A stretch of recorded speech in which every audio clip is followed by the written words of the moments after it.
Nalinis na?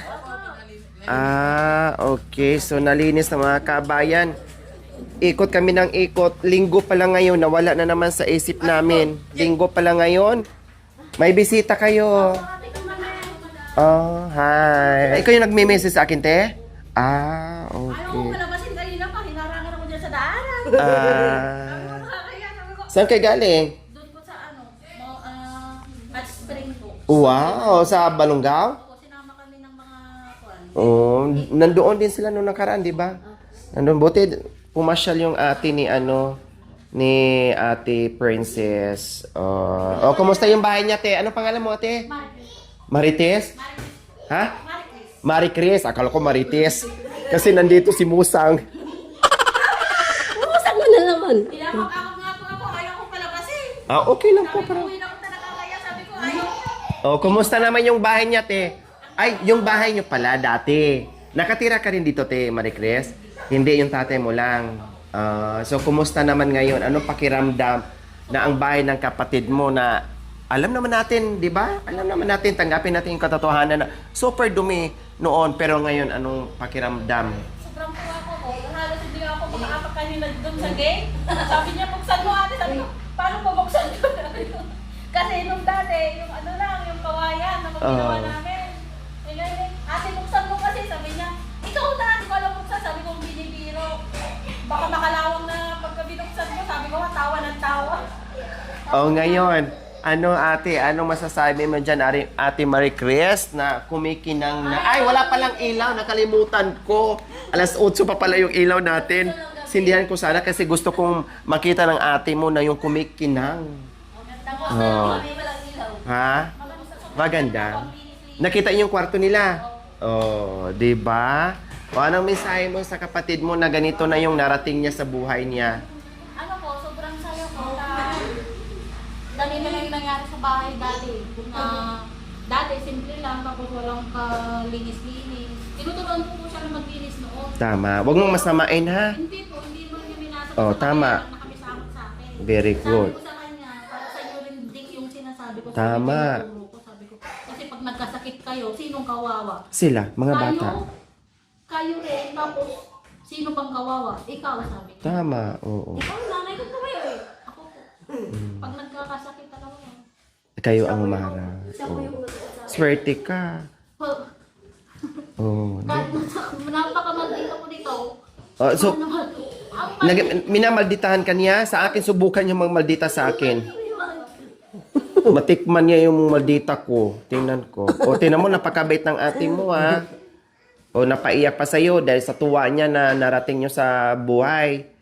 Oh. Dede ako.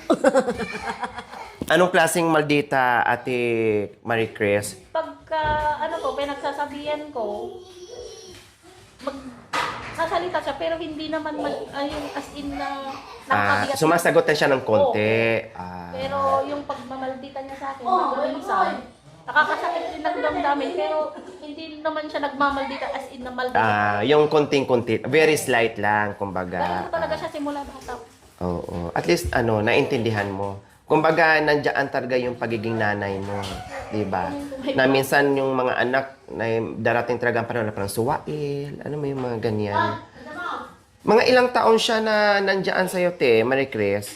Kuan ate, nung iwan kami ng nanay is 7 siya. Ako grade 4, 8. Halos, hindi kami magkasinlayo ng edad kasi magkasunod kami.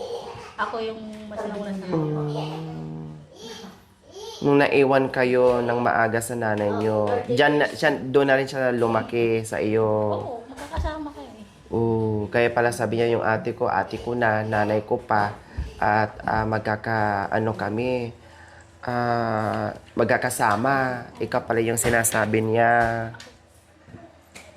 Kaya nga na sobrang tuwa ko po nung nalaman kong tutulungan siya. Sabi ko, ay salamat po. Diyos ko, dinig na yung panalangin kong may tumulong sana sa kanila. Kasi ako, pagka pumupunta siya, imbis na para sa pamilya ko na lang, haatiin ko pa para sa kanya. Kasi ang sakit sa kalooban ko, natatalikod ko na wala akong ibigay. Minsan pumupunta siya, ate, pwede bang pahiram ng bigas? Kung anong wala sa kanila, humingi sa akin, sabi ko, Sabi ko sa kanya, bakit hindi mo pagpusigin kasi tilakay mo na mamasada naman? Kasi yung para sana sa amin, para sa pamilya ko na lang, sabi niya, ate wala kasi mapasadaan kasi alam mo naman, mas gusto nilang rakal, sabi niya. Kumbaga kahit kakainin mo na, Ibibigay. ibibigay. O hatiin mo pa dito. Sabi nga ng mga kapitbahay namin doon, alam mo, sabi niya, sobrang swerte ni adik mo, sabi niya. Bakit ate? Kasi may kapatid siya kahit nang alam na niyang kakainin niyo na lang. Kakainin mo. Halos pag-uwi nila, nakagrocery na sila sa bahay. Oo. At saka isa pa, ang bait ng asawa mo, kamo. Oo. Ikaw kasi, natural, kapatid mo siya, nandoon yung pagmamahal mo, nandoon yung tulong mo, napakabait at napakaswerte mo dahil napakabait ng asawa mo, naintindihan niya. Opo. Dahil kung ibang yung asawa, sabihin niya, oh, naghanap buhay ako ha, at para yan sa pamilya natin. Bakit ipamimigay mo pa? O, dapat ganun. Yung iba normal yung mga kabay na magre-react. No? Pero, napakaswerte kasi mabait ang atin niya, plus mabait kamo ang asawa na walang reklamo, naiintindihan niya. Tama? O, maswerte ka kasi talagang ate mo siya, kapatid mo, talagang tutulong sa'yo. Napakaswerte mo dahil nakapag-asawa siya na napakabait na lalaki. Mabait po talaga. Oo. Siya pa minsan nagsasabi na, sana binigyan mo na lang bigas. Sabi ko, oo, binigyan Oo, mo na. Hindi siya see? nagsasabi, sabi ko. Napakaswerte. Talagang naswertehan din yung kapatid mo na nakapag-asawa ng mabait, na hindi nagre-reklamo. Kasi usually po mga kabit, ang pinag-aaway ng pamilya, mag-asawa, kapag merong ganyang kapatid na hindi maiwasan na mahingi or kailangan ng tulong, di ba, magre-react yung mister, lalo na kapag lalaki, tapos babae pa sila magkapatid. Okay lang sana kung ito ang lalaki, and then kapatid niya, natural, ayun ang naghahanap buhay, no? Pero, swerte mo sa asawa mo, no? Ang bait niya. Opo. Kahit tanongin niyo po sa kanya, Mm. napakabait po ng pangasawa ko. Kaya sabi niya, sana binigyan mo na. Sabi niya, kahit hindi naman magsabi yun, automatic, sabi ko. Sabi nga ng kapitbahay namin doon, hinahanap ka ni ate mo minsan natin kasi wala ako doon sa bahay, nagpapacheck up din ako. Ito lang pupunta. Minsan, wala ako doon. Wala siyang makuha. Sabi ko, di pumunta sana siya. Sabi ng mga kapatid ko, ewan ko lang akong nagpunta doon. Sabi naman niya. Pag na-hospital pa ate, kami lang. Ito, taga-bantay yon. Ako taga-alaga doon. Halos 2 weeks lang ata, inalagaan ko yung dalawa. Ay ate, sabi ko, tama na ate itong dalawa. Kung hindi ko nakakaya ka, sabi ko sa kanya, ang hirap alagain yung isa, tapos nagpapadilip ako ng buti niyan. Madagdagan pa. Kaya nga po, sabi ko sa kanya, tama na yung dalawa adik. Sabi ko sa kanya, tingnan mo, ipis na magpataba ka, wala. Kung mag-aanak ka na ulit na naman, dudubli ang patabaan mo, sabi ko pag sa kanya. Buti na pasyal kayo, Tino. Pang ilang pasyal nyo na dito? Pangalawa po. Nung una, anong napansin nyo po dito na napunta kayo? Ano Nung pumunta po ako, ano pang nagawa dito? yun lang, tapos yung mga napinturahan. Pero ito po, wala. Wala tapos pa. kanina ako, pagdating namin, sabi ko, ang kintab na, wow, ganda-ganda ng bahay niyo ha. Sabi ko, yayamanin. Sabi ko, buksan mo ate. Pinagintab sabi ni niya, Mami hindi ko Lori. mabuksan yung phone. Alam mo ba kung sino nagpakintab? Si Mami Awa ng Lori. Diyos. Ako ang nagpakintab kanina. Kami naglinis dito. Dahil siya din, busy siya doon sa kakaano ng mga alikabok. Ako naman, hala, napakabangad pa itong panganay. Hala, katatapos lang magwalis, magsabog na naman ang mga biskwit, kung ano-ano naman. Hanggat, Yung binisita na ng mga langgam na itim. Oo. Sa katagalan, natapos din. Pinagtulong-tulungan namin. Kaya nga po, sobrang ganda lang. Sobrang ganda. Talaga, ang layo ang pinagbago, Tino. Oh, tapos, mga jealous si ate, tinan mo. Kaya nga po, ang ganda-ganda. Tapos ginanong ko yung Hindi mabasag, di ba? Oh, tinan mo yung TV. O yung relo, punasan mo pala. Nakalimutan kong i-auto sa'yo. Yung relo, punasan mo. Ah, tapos na? Oh, very good. Sabi Oh, ko, may TV na. sabi Ilang ko, inches ganda- TV nyo? Alam po kami TV. Ay, naunahan mo na. Ang dating mayaman. Hindi ba?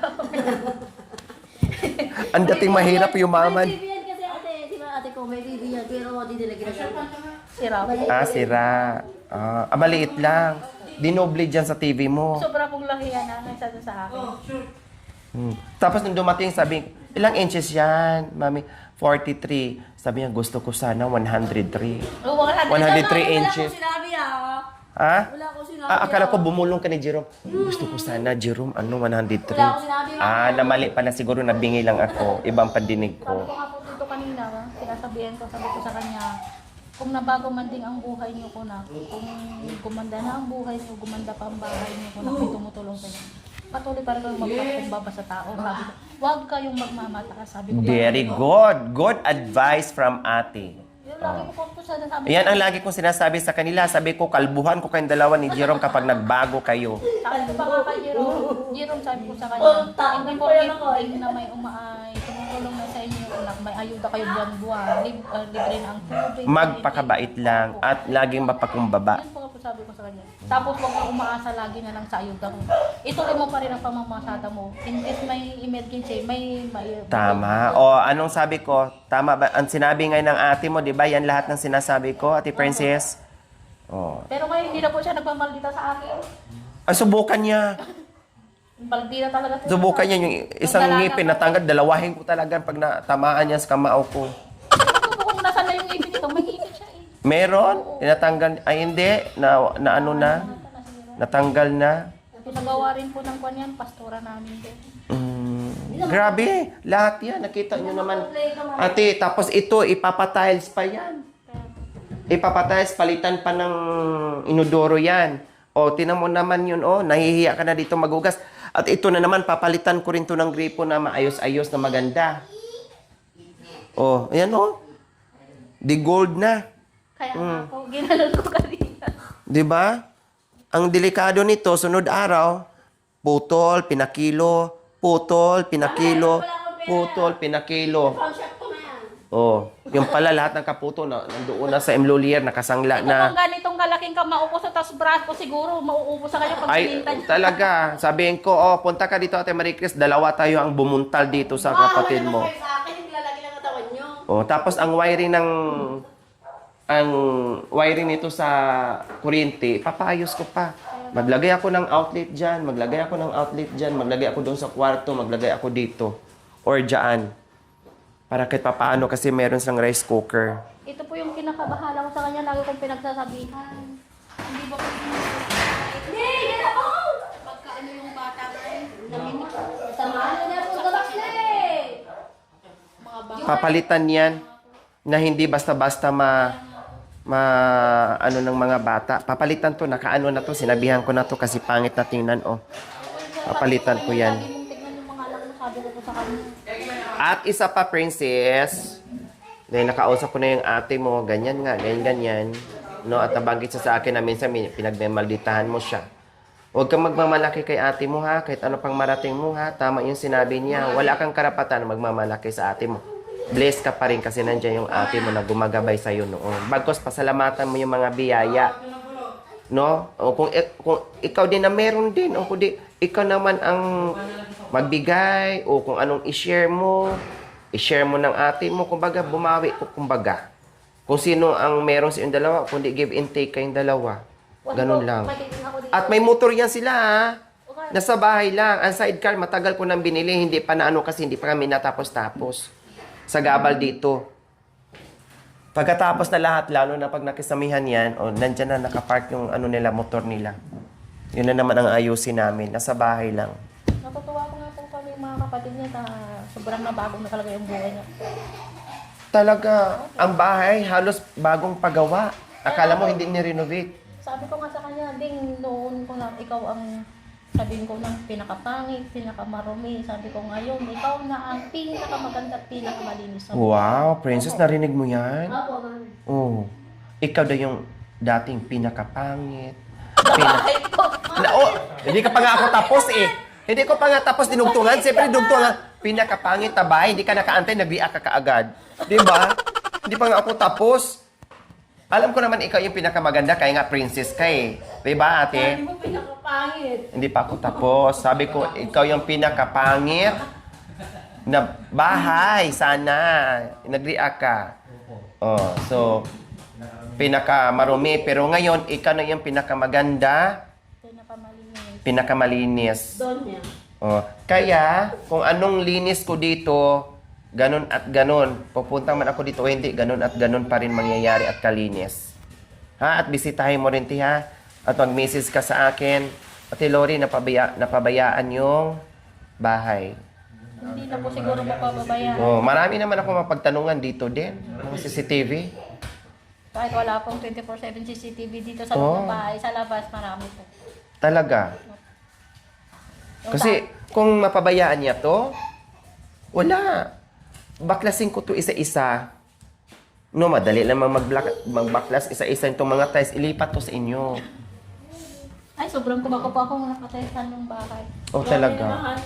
Sobrang ano. Talaga? Bumuhos sa kanila yung biyaya. Bumuhos sa kanila yung biyaya. Ang dami kong natulungan, nabigyan ko lang ng mga kalabaw, motor. Lagi ko po ba? Si Mami D, maganda din ba? Siya ang pinakamaganda sa lahat na natulungan ko. May kalabaw siya. Walang kalabaw si Mami D, bahay lang. Hindi, kasama ko lang siya, binigay namin yun sa iba. O, siya ang pinakamagandang bahay na nakatiles lahat, na bago talaga. Doon sa bundok namin. O, doon sa bundok. Sa lahat na natulungan ko. Tapos yung iba, bahay lang. Yung iba, motor lang. Yung iba, kalabaw lang ikaw, bahay at kalabaw. Bahay at motor. Bahay, motor. Pinaayos ang bahay plus mga bagong gamit lahat plus motor. Eh, ikaw yung pinakaswerte. Talagang swerte po at yung una po yung mga gamit nila halos pagingi lang po sa mga kapitbahay. Patapon na nga lang. Oo. Kasi wala talaga po silang maibili. Kaya nga, Minsan kahit magkita to sa akin, na ano yung pakiramdam ko siyempre naawa pa rin. Nangibabaw yung awa. Nangibabaw pa rin yung awa sa sa kalagayan nila. Kaya nga lahat dito ng sabi ko, bahala kayo magalit ka sa akin. Basta itapon ko. Pag gusto ko itapon ko lahat. Walang pwedeng wag. Pag gusto ko itapon ko. Ngayon, napalitan lahat. Nasubrahan pa. Kung ganda-ganda Oo. na. Anong gusto nyo? Sila itapon ko? Itapon mo kami sa basa. Talaga, iwanan dito yung mga ayaw yung ipatapon yung mga gamit. O sige, dalawa kay Jerome, itapon ko doon. Maiwan yung mga bata. Ako magbantay dito. Dinalaw ni mami. Basura ka na daw, sabi niya. Diba? O kundi ang tuwa ngayon, hindi lang kami, hindi rin yung mga viewers, hindi rin yung mga sponsors, hindi lang kayo, pati yung mga kapatid mo, mga kapitbahay, lahat natuwa sa nangyari. O bakit hindi yung binuksan yung TV? Pinapanood ang atin nyo. Run out, mami! Ay. Wala na si Sabi mami. ko niya, ate paano ba sakto sabi ni Jerome sa akin? Eh ganito lang yun, may kulay naman, eh doon lang yung pagsaksakan mo, sabi ko. Hindi, ayos Tapos naman yan sabi ko kasi sa kanya, magpapalagay ay, ako. tinuturo ko kayo, hindi ko pala alam kung paano paanda rito. Sabi naman nito, ate, brand out naman, paano nga yun? Ginawa ko kasi. Palagyan ko ng lagay ng for the box dito para hindi maabot ng mga bata. Yung parang mga eskwala, mga kabayan. Palagyan ko yan dyan para hindi abutin ng mga bata. Hiklat-hiklatin itong mga Ha? Dito? Kayang-kayang akyat, anuhin ko. Hilain niya yan. Oo. Hilain yan. Ang CR nga, dapat lalagyan ng laboratory yan. Bukod doon sa masikip, pag-akyatin ng mga bata, delikado mabasag yung laboratory. Kaya hindi pwede. Magiging social sana. Social na nga po. O pa, bili ka ng merienda, kunin mo yung bag ko. Hindi magkaugaga po kanina nung dumating kami, naglilinis dyan. Sabi ko, bakit ba ayaw mo? Oh, grabe nga. Diyos ko. Nangamoy putok na nga ako. Grabe yung ko dito. I-assist ko pa siya. Punta na naman ako doon sa loob ng niya. Dito na naman. Nagpintura pa ako. Hala, sige. Kami ni Jerome. Natapos din namin sa katagalan. Grabe yung pawis namin dito kanina. Hindi kami ginawa. Oh, wow. Pero delikado sa mainit. Saan to galing? Yung best friend ni Jerome. Oo, okay siya. Kailang delikado sa init o kaya mahila ng bata. Okay na yung mami. Pag kumakain kami dito, may lahat yun. Kasi, lagyan kong ganyan. Nice din. Oh, ayos naman. Okay naman. Pero kung ako lang, mas gusto ko yung walang ganito. Para hindi sa gabal, baka mahila ng bata. Hindi naman nila na ano. Saka hindi mo rin ito mapatungan ng init, kailangan may pot holder ka. Para hindi siya... Yun kasi kahit ito okay. Ay, ang init. Diyos ko Lord, mga kababayan ko. Thank you for watching. Don't forget to like, share, and subscribe.